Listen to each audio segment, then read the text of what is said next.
So tonight I'm doing some rhubarb and I harvested this yesterday and I thought I want to put them in the freezer, but I decided to just ferment them so that because it's the ideal time to ferment it because I have the youngest and softest rhubarb here. They have not woody at all because they are my first harvest of the rhubarb this year.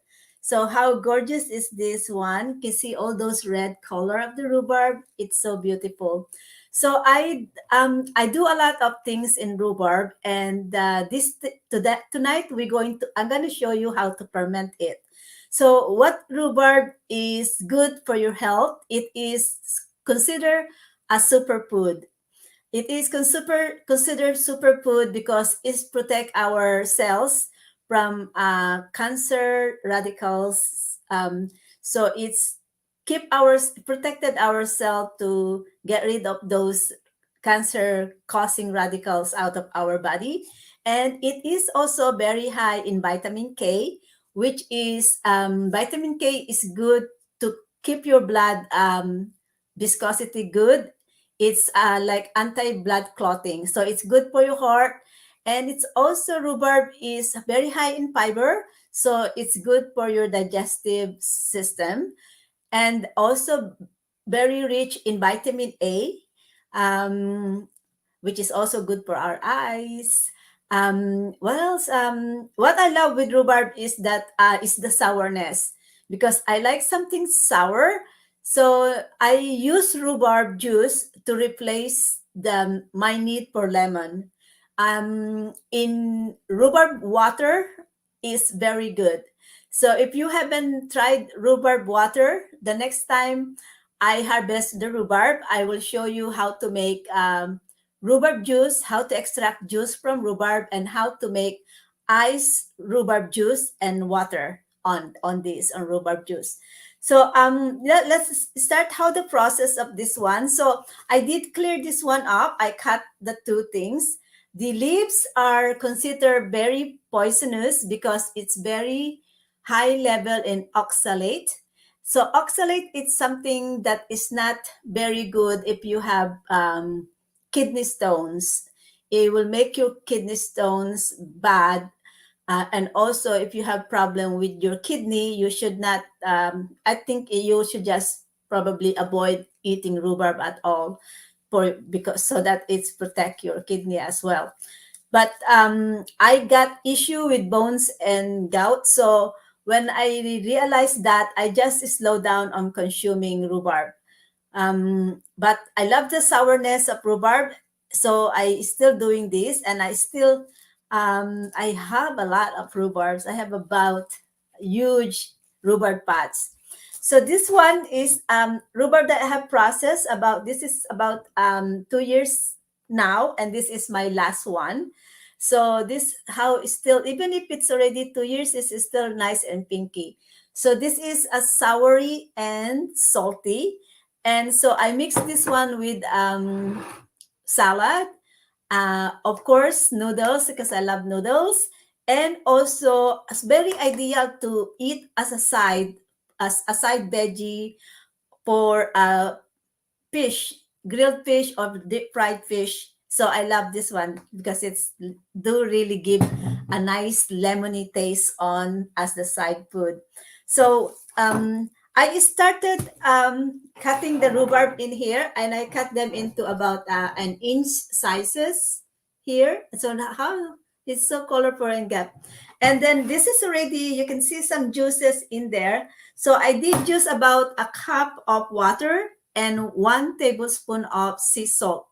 Um, you can use any type of salt, but not the iodine, because the iodized salt is kind of damaging for the enzymes of the rhubarb, and we want to protect the enzymes on it. So I've already been soaking this one so that I can get as many juice as I can from the rhubarb, because as much as possible, we want the natural juice from the rhubarb. And in rhubarb also, you can also use to ferment it with different type of herbs. And I normally just use, I like to use some pepper and also a little bit of the mustard seed. So if you familiar with different type of herbs, you can mix different kind of herbs on it, because the herbs are actually help in fermenting process in preservations, because they have those characteristics that will help in preserving the rhubarb. So we will just basically push this now, after marinating it and salt brine, it will produce its juices, and we just gonna really basically put everything in here, and we just want to make sure that you kind of push it down so that we can get rid of the air.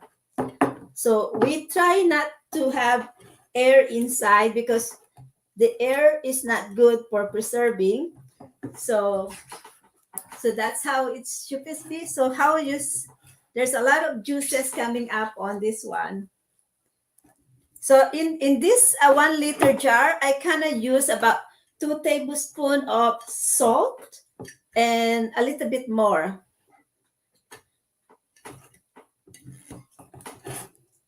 So, so, so that's basically my kind of rule of thumb, is just always use about 2 tablespoons of salt and about 1/4. So, and as I go to that, I will just kind of do a little bit more of it. So I'm just gonna, as a procedure, I'm just gonna add about a tablespoon more onto it. And then I will just kind of layer the salt with it or so as I go on. So this one will take about 2 to 3 months of processing it.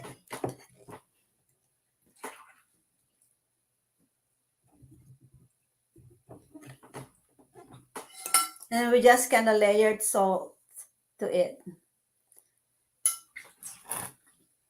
This the good thing of fermenting vegetable is that you basically create your own probiotic, because it amplifies the nutrition in the vegetable, and it keeps the enzymes of the vegetables alive, and it's also very good for your digestive system.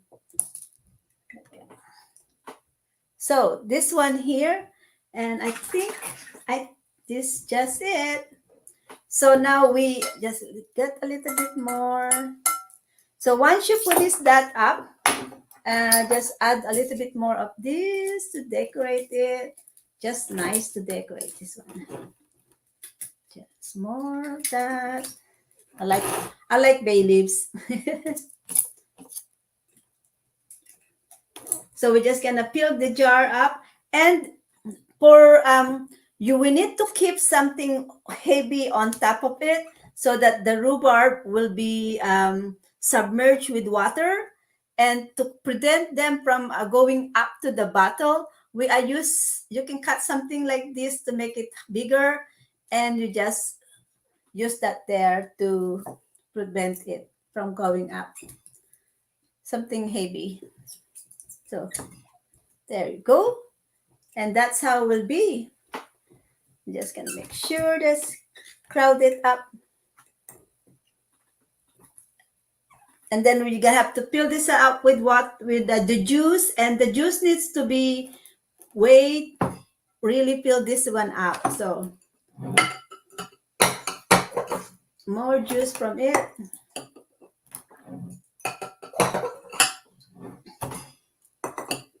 And for now, I will not really overflow this one up, because by tomorrow morning, this one will produce its own juices, and it will be filled with water. So for now, I will just leave it this way, and then tomorrow I will check it again.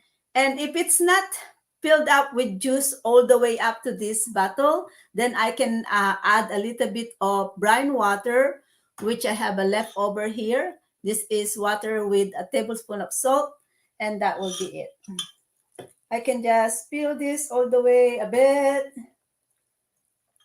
And tomorrow it will be more. If this was tomorrow, it will be a lot of water in here because the rhubarb has a lot of juices and it will produce more juices. So this one we're gonna cover it with there are different kind of lids, and this one I have this one there, or this one. So I do it invested on different kind of leads. It's because it's easier to have the right tools. If I can use this one and cover it, but I will have to check it and make sure that in about 5 days, I make sure that I will allow it to breathe or to barf it out to release the carbon buildup. And so I do invested on tools like this, or this one, it has a hole on it. So when when the carbonation build up on it, then the carbon will just escape from the hole of the nipple. Then I don't have to babysit it. So this will be like this. Tomorrow it will be filled up with water by its juices, and then it will be processed in about a year, a month to 3 months maybe.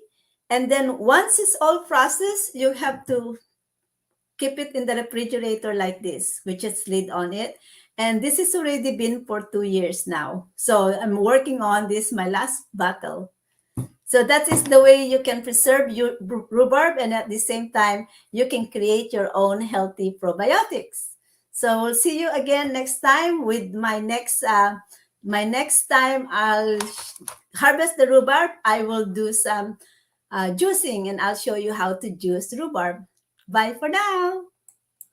Oh, hold on. I have to say, yes, thank you, Lynn, for giving me love. And also, yeah, somebody have watched me there. Thank you, everybody, and enjoy. Maybe try to make yourself some preserving rhubarb because it's good for you and it's healthy. Bye.